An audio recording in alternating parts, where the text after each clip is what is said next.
को थी, लेकिन जो परिस्थितियां हैं ऐसी हो गई हैं कि अपने भाई पे लोग भरोसा नहीं कर पा रहे हैं कि कब क्या हो जाएगा। इसलिए कहना कठिन था, लेकिन हम लोग इसीलिए अपनी बात न्यायाधीश के सामने कहने के लिए तैयार थे कि कहीं से तो हमने आपको दोपहर में बताया था कि देखिए, सारा अमला एक तरफ से भ्रष्ट नहीं हो सकता, सब लोग एक तरफ से किसी के कब्जे में नहीं हो सकते। इसलिए कहीं ना कहीं कोई ना कोई तो होगा जिसके अंदर धर्म जागृत होगा, कहीं तो कोई होगा जिसके अंदर न्याय जागृत होगा, कहीं तो कोई होगा जो सही और गलत को रेखांकित करके परिभाषित करेगा। तो कहीं ना कहीं कोई ना कोई होता है, इसलिए अपना संघर्ष जारी रखना चाहिए और कहीं पर थोड़ी बहुत इधर उधर बात आ जाए तो उतने से घबराना नहीं चाहिए। आप देखिए, पूरे देश का जो हिंदू समुदाय है वो बहुत आहत था कि ये क्या हो रहा है। लोगों के मन में तरह तरह की आशंका कुशंका पैदा होने लगी थी। ऐसा लगने लगा था कि हमारे गुरु ने कुछ गड़बड़ी की है। आज कम से कम प्राइमा फेसी ही सही, प्रथम दृष्टया ही सही, कम से कम ये बात न्यायालय के माध्यम से देश की जनता को, हिंदुओं को और जो भी सच्चे न्याय के पक्षधर लोग हैं, चाहे वो दूसरे भी धर्मों में क्यों ना हो, कम से कम उनको पता तो चला है कि नहीं, कहीं ना कहीं सुनवाई होती है और कहीं ना कहीं न्याय होता है। गुरुजी, एक मानी जाएगी कि पहली ये जिद जो है आप जो करते आ रहे थे, जो चीज आपने कही थी, पहली बात तो आपने ये कहा था कि ले जानी चाहिए बच्चों का, दूसरी आपने कहा कि कभी भी बटुक यहाँ पर आए नहीं। उन दोनों बातों पर आज मोहर लगी। आज जो है बिल्कुल सही है आपका कहना।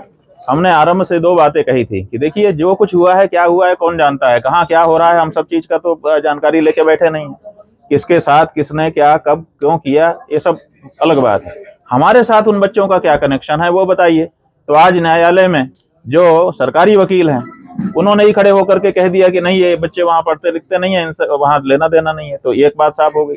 और दूसरी बात, हमने शुरू से कहा था कि पॉक्सो एक्ट लगाया गया है और पॉक्सो एक्ट कहता है कि तत्काल अगर किसी माइनर के साथ कोई मिसहैपनिंग हुई है तो तत्काल बच्चों को सही कस्टडी में दिया जाए। और ये हिस्ट्री सीटर की कस्टडी में कैसे बच्चे रह रहे हैं, तो आज उसका भी जवाब कम से कम मिला है।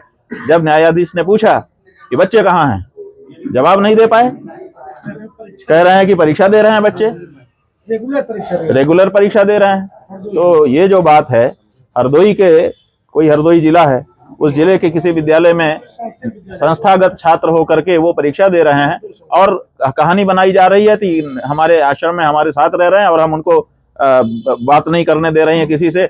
उस दिन 18 तारीख को मौका मिल गया तो हम भाग गए। तो ये एक ऐसी झूठी कहानी बनाई गई थी।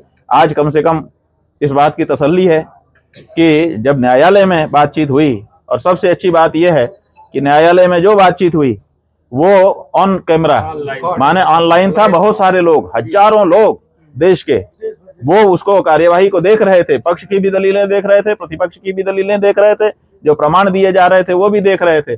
और सारी बात, और न्यायाधीश ने लगभग 1 घंटा सवा घंटा लगा करके इसको सुना और सुन करके बिना कोई जल्दबाजी के पूरे प्रकरण को ठीक से समझा और तब जाकर के फैसला दिया है। गुरुजी, जब ये बात सामने आ गई, न्यायालय के सामने किसी भी सीडी और लैपटॉप की बात भी नहीं कही, जो बात फैलाई जा रही थी। हाँ, ये स्वामी जी याद दिला रहे हैं कि क्योंकि इन्होंने पूरी कार्यवाही देखी, हम तो पूजा और संध्या में लग गए थे तो हम पूरी कार्यवाही देख नहीं पाए, थोड़ी सी शुरू की देखी, उसके बाद हमको स्नान करना था, संध्या करनी थी, पूजा करनी थी, तो हम उसमें चले गए। ये कह रहे हैं कि बाहर जो बार बार कहा जा रहा था कि ये सीडी है, वो लैपटॉप है और ये है, उसका भी मामला खत्म हुआ, क्योंकि वो भी अगर होता सचमुच तो न्यायालय को प्रस्तुत कर दिया जाता कि साहब ये देखिए, बल्कि दिखा ही दिया जाता कि इसका ये अंश बहुत जरूरी है, इतना तो कम से कम 2 मिनट 1 मिनट आधा मिनट देख ही लीजिए ताकि आपको पता चल जाए। लेकिन ऐसा कोई, ना तो कोई सीडी दिखाई गई, ना तो कोई लैपटॉप दिखाया गया।